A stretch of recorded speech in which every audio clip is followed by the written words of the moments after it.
क्या किया बेबी आपने ये हाँ ये क्या किया आपने?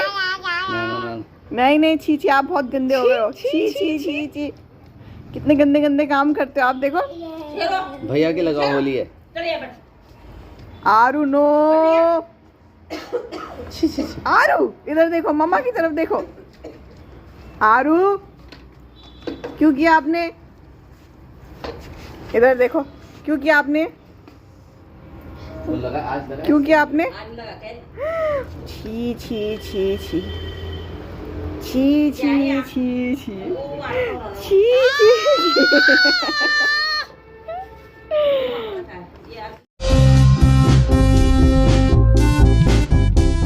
Hey guys, what's up and once again welcome back to my YouTube channel friends. Hope you all are doing good guys.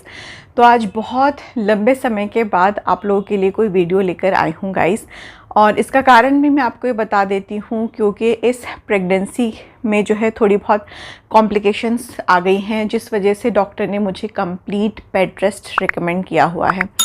हालांकि 2 बच्चों के साथ में कंप्लीट बेड रेस्ट बिल्कुल पॉसिबल नहीं हो पाता है, लेकिन फिर भी मैं कोशिश कर रही हूँ कि अपनी बॉडी को 60% तक आराम ज़रूर दे सकूँ।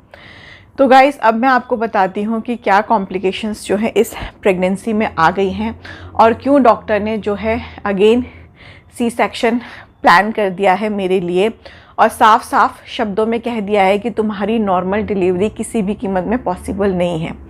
तो guys without any further delay जल्दी से शुरू करती हूँ आज का ये वीडियो।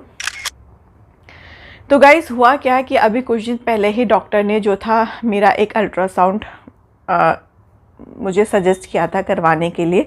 तो अगेन ये जो है एक कलर डॉपलर अल्ट्रासाउंड था, जिसमें डॉक्टर ने मुझे कहा कि आपको साथ ही साथ में जो है एक स्कार्स थिकनेस का भी इसमें अल्ट्रासाउंड करवाना है। स्कार्स थिकनेस का मतलब होता है कि पहले सिजेरियन डिलीवरी में मुझे जो टाँके आए थे वो अंदर से पूरी तरह से भरे हैं या फिर नहीं भरे हैं, उनको चेक करने के लिए जो था ये अल्ट्रासाउंड डॉक्टर ने मुझे सजेस्ट किया था।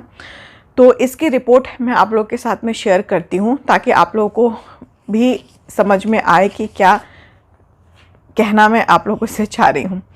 तो देखिए बाकी चीज़ें आप इसमें पढ़ सकते हैं, मैं स्क्रीनशॉट लगा दूँगी। अभी जो बच्चा है वो सेफलिक प्रेजेंटेशन में, यानी उसका हेड नीचे आ चुका है और पैर उसका ऊपर है, यानी कि बच्चा बिल्कुल सीधा है। फीटल हार्ट रेट आप पढ़ सकते हैं 122 बीट्स है।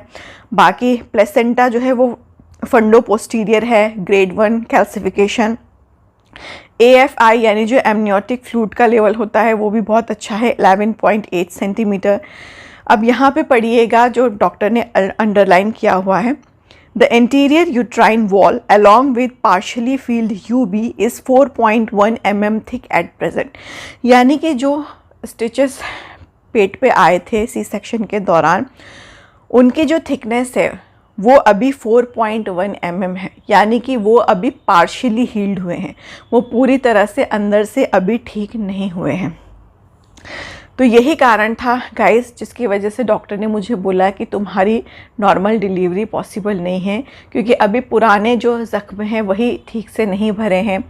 और जब नॉर्मल डिलीवरी होती है आपको पता है उस टाइम औरत को बहुत ज़्यादा ताकत की ज़रूरत होती है, बहुत ज़्यादा ज़ोर लगाना पड़ता है। तो ऐसे में डॉक्टर ने बोला कि अगर इंटरनल ब्लीडिंग हो गई, कुछ हो गया, तो ऐसे में माँ और बच्चे दोनों की जान को ख़तरा हो सकता है।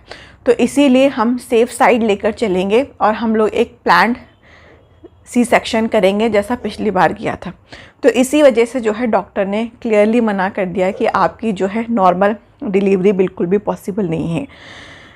तो गाइस ये रिपोर्ट शेयर करने का जो पर्पस था मेरा वो ये था कि देखिए अगर आपकी भी पहले जो है सिजेरियन डिलीवरी हुई है और आप दूसरा बेबी चाहती हैं तो कोशिश कीजिएगा कि दोनों के बीच में जो है एटलीस्ट 3 साल का गैप ज़रूर होना चाहिए, क्योंकि ऐसा बोलते हैं कि जो टाँके होते हैं उन्हें पूरी तरह से भरने में एटलीस्ट 3 महीने लगते हैं, लेकिन हर बॉडी का अपना रिकवरी सिस्टम होता है। किसी के 3 महीने में भर जाते हैं, किसी के 6 महीने में, किसी के साल भर में, और मेरा तो देखिए 1.5 साल हो गया है, अभी भी वो जो टाँके हैं वो पूरी तरह से नहीं भर पाए हैं।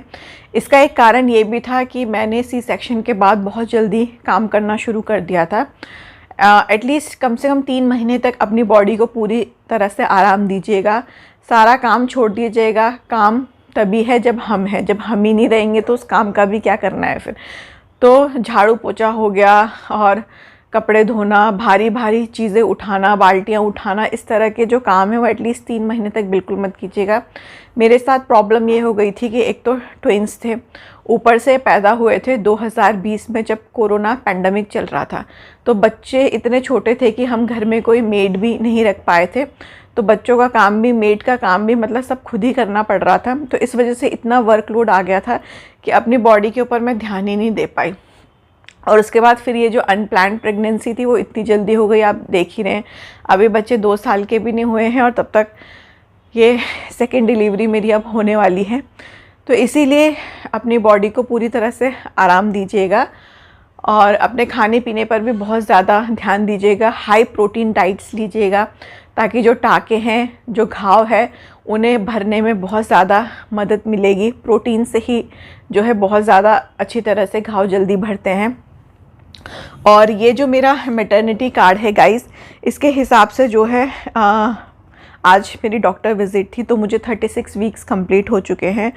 तो देखिए मोस्ट प्रोबेबली जो है अब आने वाले 1 हफ़्ते में या 10 दिनों में कभी भी मेरी डिलीवरी जो है वो प्लान हो सकती है, या हो सकता है उससे पहले ही कुछ लेबर पेन स्टार्ट हो जाए। मतलब कुछ भी हो सकता है, कुछ कह नहीं सकते। तो आने वाले जो ये जो 10-12 दिन है वो बहुत ही ज़्यादा मेरे लिए मुश्किल भरे होने वाले हैं। और आप देख रहे हैं वेट भी मेरा बहुत ज़्यादा बढ़ चुका है। 55 केजी से मैं 66 केजी पर आ चुकी हूँ। सांस लेने में बहुत दिक्कत होती है और नीचे बहुत ज़्यादा प्रेशर पड़ता है। ऐसा लगता है कि शायद आज कल परसों में कभी भी मतलब कुछ भी हो सकता है, घर में ही कहीं कुछ हो ना जाए, इस बात का डर लग रहा है। बट डॉक्टर ने बोला है कि एटलीस्ट कैसे भी करके 1 हफ़्ता और खींचो, ये बच्चे के लिए अच्छा होगा, तुम्हारे लिए भी अच्छा होगा। क्योंकि बच्चा जितना ज़्यादा मैच्योर होगा तो NICU की में रखने की उसे ज़रूरत नहीं पड़ती है। लंग्स फुली मैच्योर रहेंगे, सांस लेने में आसानी होगी बच्चे को। तो इसीलिए डॉक्टर ने बोला है कैसे भी करके 1 हफ़्ता तुम्हें खींचना ही पड़ेगा। तो गाइज़ ये कारण था जिस वजह से कि मैं वीडियोस जो था रेगुलर बेसिस पर नहीं बना पा रही थी। और कारण भी मैंने आपको बता दिया, मैं बेड रेस्ट पे चल रही हूँ। बहुत ज़्यादा देर तक मैं इस तरह से बैठ भी नहीं पाती हूँ, बहुत दिक्कत होती है। तो गाइस आने वाले कुछ दिनों में देखिए कुछ भी हो सकता है, जो भी होगा जैसा भी होगा आप लोग के साथ मैं ज़रूर शेयर करूँगी। और फ़िलहाल तो बस आप लोगों की दुआएं चाहिए, आप लोगों की बेस्ट विशेस चाहिए कि जैसे आरू अक्की एकदम स्वस्थ है वैसे ही आने वाला तीसरा बच्चा भी स्वस्थ हो और आसानी से जो है मेरी ये डिलीवरी भी बस किसी तरह से निपट जाए गाइस। तो होप ये वीडियो से अगेन आपको थोड़ी बहुत मदद तो ज़रूर मिली होगी।